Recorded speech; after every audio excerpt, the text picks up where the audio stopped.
Hey everybody, my name is Wyatt and I'm Ferda Tunes, and today I wanted to make this video, one, because a lot of people wanted me to do something for Sophie, or at least share my thoughts on her, and two, because I felt I just had to get my thoughts out there and just share my experience with Sophie and her music. If you haven't seen these kind of videos before, check the playlist. Boom, I made a couple of them last year and I plan to do a lot more this year because I really like them. Y'all let me know what you think. Sophie was an unimaginably special and uniquely talented individual. Looking back, it seems her creative ideas just flourished more and more year after year. Unfortunately, and I'm ashamed of myself to this day, but I slept on Sophie. And it wasn't until her very tragic passing that I really dove in and listened to her music. I had heard her on projects from a few notable artists that I loved, like Vince Staples and Flume, and I heard a ton about her debut album when it came out, and it was on my list since it dropped. I just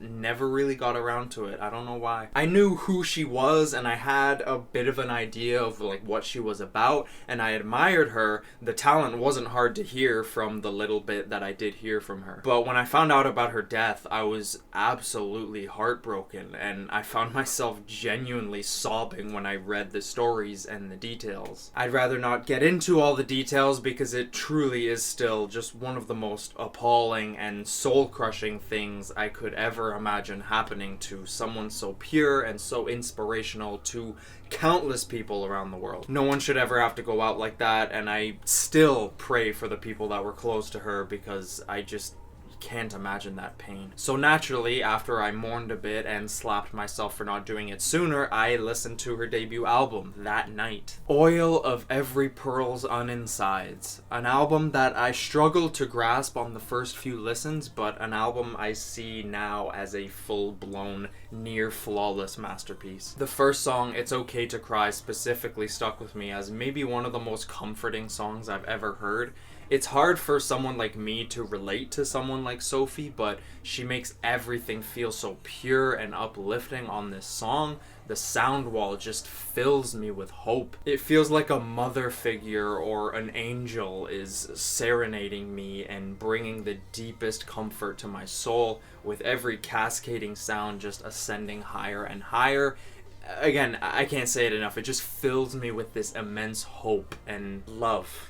Literally. At first, I was intrigued by the raw emotions built into this soft building pop track, and then before I knew it, my brain was being pummeled and twisted by some of the nastiest bass kicks I've ever heard. Ponyboy is just such a rude banger. Like, I feel like there's nothing I can even say about this song that hasn't already been said. And Face Shopping, just...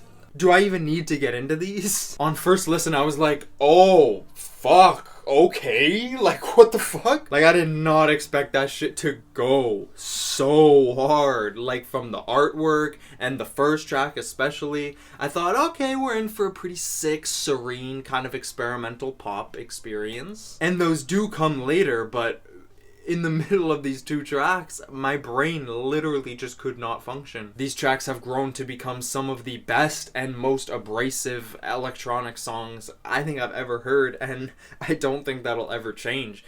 They just hit every single time so hard. Even if I'm not really in the mood for that harsh electronic sound, they're both just so perfectly crafted, and I kind of feel the same way Fantano does about... It is now my goal to make sure that before I die, I am spanked until I cry to this song. I feel it.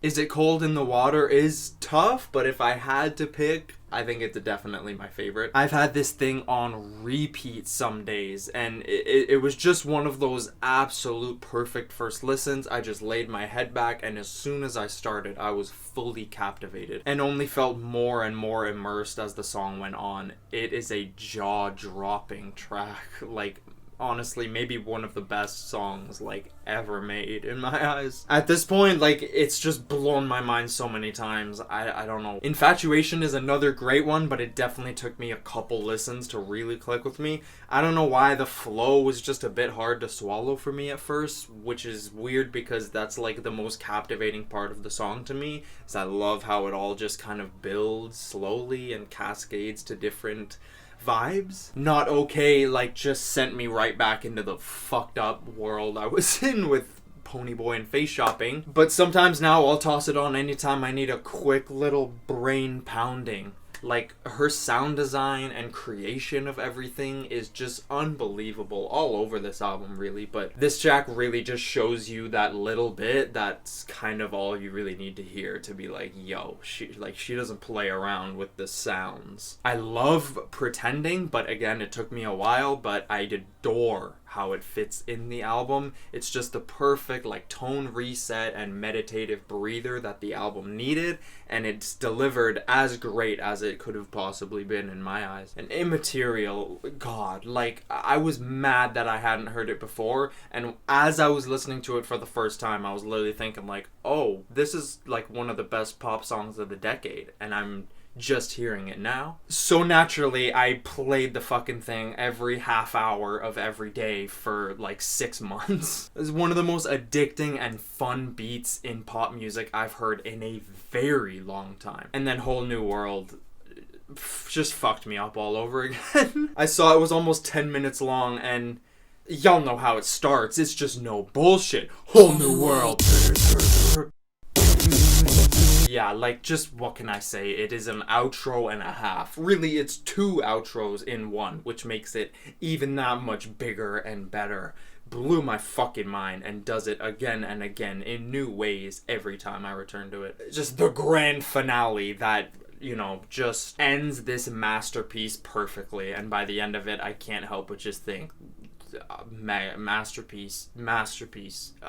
The reason why I focused on that album so much in this video is because I was really just stuck on this album for months after I heard it and after her passing. And the emotions within me and within the music, obviously, were just unbelievably immense. The album has grown so close to my heart since I first listened to it, and every time I return to it, I find myself loving it more, and again, for different reasons. And for that, it is just so enamoring and just such a mystifying album that I just can't get enough of. I'm glad I just couldn't stop coming back to this album, even though there were so many moments where on my first few listens, I just didn't get it at all. And even though it was very tough properly digesting this whole album, especially right after the very unfortunate events, art prevails, and now I just have nothing but great memories and admiration and appreciation for all the songs here. This thing is a damn near 10 out of 10 for me now. Just a show-stopping masterpiece in electronic music and pop music. She will be mourned and missed forever,